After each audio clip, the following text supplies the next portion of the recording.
Hello and welcome to the Flix Forum podcast, where each episode we go back and we look at a Netflix original film in the order of release. This episode we have Netflix 218th film from 2020. It's the Spanish thriller The Occupant, or Hogar. It's directed by David and Alex Pastor, and it stars Javier Gutierrez, Mario Casas, and Bruna Cusi. I am Jesse, and I am here solo for this international feature, The Occupant. If you're interested in this film, if you've seen something about it and you wanted to check it out, give us a pause now because I'm going to spoil this film. I think this film will probably be best if you know very little about it, because it does have quite a few spoilers and threads and sort of reveals along the way. So that's it. Let's get into it. This is the Fast Flix, where we do a quick little summary of what it's all about. So this one is about a man dealing with no longer being able to provide for his family and the lengths that he might go to ensure he gets what he wants. I don't know, that's a little bit of a rant there at the end. It's an interesting concept, so I'm not going to say too much more. I'm going to talk a little bit about how this one ended up on Netflix. So this was slated for a March 2020 release and a world premiere at the Malaga Spanish Film Festival, but the event was postponed because of the COVID-19 pandemic disruption. This was filmed from the 25th of November 2018 till the 12th of April 2019. So that's quite a long, I'm guessing they probably had some breaks throughout that production time. It was released on Netflix worldwide on the 20th of March of 2020. And it was filmed in and across Barcelona in Spain. It was nominated for 3 awards: for Best Actor at the Cinema Writers Circle Awards and the Feroz Awards for Javier. And also, it was nominated for Best Visual Effects at the Gaudi Awards. So, very interesting there. I guess a lot of local awards there for a Spanish film. This one was, I guess we could say, the title in Spanish is Hogar. And it, in the literal translation, it means home. But it's not a literal translation, apparently, in the Spanish language, because it's like a sensation about a place of one, or a place where someone truly belongs. So it makes the title of The Occupant feel a lot more impactful when you think about that, because the Occupant title, it loses a lot in that translation. If Hogar means home, then that is what this film is about a home that a man is trying to put together for his family. Translations across the world for this one: in Spanish it's called Hogar, obviously is home. The title in Canada is Tenet, as well as in Brazil, Finland, France, Mexico, Sweden, Turkey, and the United Arab Emirates. In Germany, it's called Your Home Is Mine. In Greece, it's I Still Have the Keys, which is quite funny if you've seen this film. In Italy, it's Where Is Your House? In Japan, it's Inhabitants. And in Portugal, to live as you deserve, or to life you deserve. So interesting bunch of titles, all fit in really well. A nice rounded a lot of titles there. I really like that. So let's talk about the consensus. What are critics and audiences saying about this film? On Rotten Tomatoes, it sits on a 61% on 23 reviews. That means it's fresh. The audience, a little bit lower, on 46%, and that's on more than 100 ratings. We go to IMDb, so 6.4 out of 10 on nearly 18,000 ratings, which is extremely, good for an international film, I think, and a 6.4 is a solid score. And on Letterboxd, it sits just below a 3 on a 2.9 out of 5. That's on nearly 12,500 ratings. So for an international feature, this one's actually had quite a few eyeballs, which is good to see. And that leads to my early thoughts. I think that this is super engaging. I was hanging on to every thread, waiting for the end to happen, I guess. And when the end did come, I wasn't disappointed. I really enjoyed it. I liked the ending of this one. So let's get into the characters of this one. So we've got Javier plays the character Javier, and this is a once successful advertising agent who can't afford his apartment anymore. He's got to pack up his family home and leave, and he's sort of obsessed with the superficial, like the idea of him losing this house. It's almost kills him. He has a son who he isn't impressed with the size of his son, sort of thinks he's a little bit overweight, and sort of makes him go on runs until he vomits. He sits there and watches television just so he can watch the ads, so he can look at the commercials and look at the commercial side of things. And he can't deal with this new middle class lifestyle that he's been forced into because of not having the monetary means to keep that high flyer life going. He wants the life that he thinks he deserves. And there's this character, Thomas, who moves into his old house, who, it's the portrait of what he wants. And it's pretty crazy the lengths he ends up going to get what he wants. Try not to spoil it too much. I think that leads into Thomas, the dad, the husband of the new family that move into Javier's old house. We find out early on that, his past hasn't necessarily been the best. He's sort of had issues with alcohol, some drink driving issues. But the money side of things is all well and good. He's got a good job because of the riches of his wife's father. And he feels guilt and fear and helplessness for the prior mistakes that he's had, and he wants to do the right thing. And coming across Javier is probably not the best thing for his journey to renewal. And Lara is Thomas's wife, so Javier is almost a little bit jealous. He sees her as like the perfect wife. She's a wife who stands by her man no matter what the mistakes he makes, and she does good deeds. Her job, she works pro bono to help those in need, so he really looks up to her. And you can see early on the draw from her, that he feels towards her.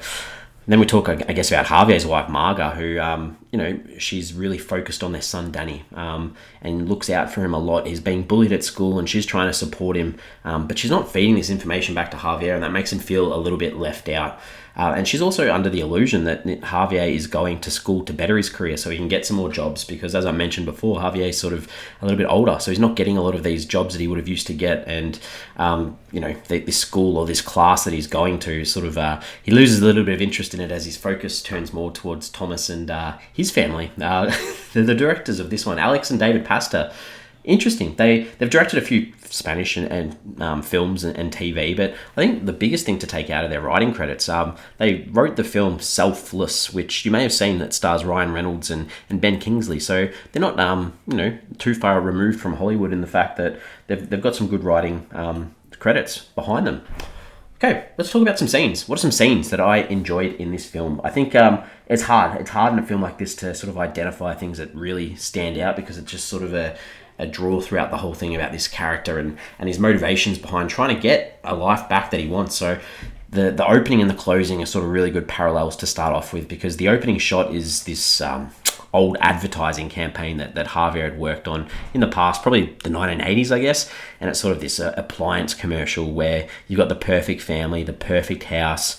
And what he does from now on in the film is to try and get this for himself, get it back for himself, because he starts off with it and he loses it. And the end of the film has a bit of a mirror shot of this advertising commercial, and I really liked that to draw a close to this film. So keep an eye out for that. I think the moment that Javier has to leave this nice house and go live in the middle class sort of area, the poorer area, instead of this nice beautiful view looking out over the city that he's used to, it's sort of a billboard that represents that same nice view, but instead of an actual view, it's this view of a billboard. So I thought that was well done.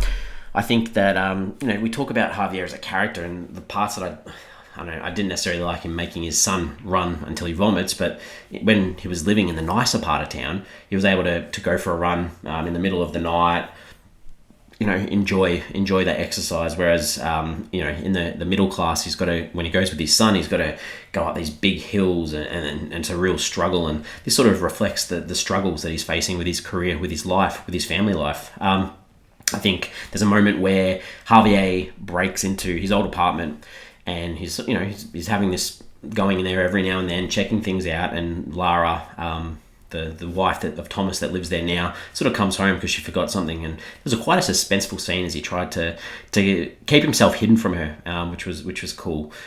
And I think that the sort of twist at the end with Marga, Thomas's wife, sort of explaining that she knows what's happened, I think this is really important for that newfound confidence that we're seeing in Javier. He's so confident in what he's saying. He doesn't fear anything. He's happy where he's at. It's just a good transition from a character that we've seen struggle and be rejected so many times that now he's got the upper hand. So a nice little finish to the film there as well. The only thing that I'm going to put in here that I didn't like was this gardener that worked at their old place. He sort of blackmails Javier along the way. He's creepy.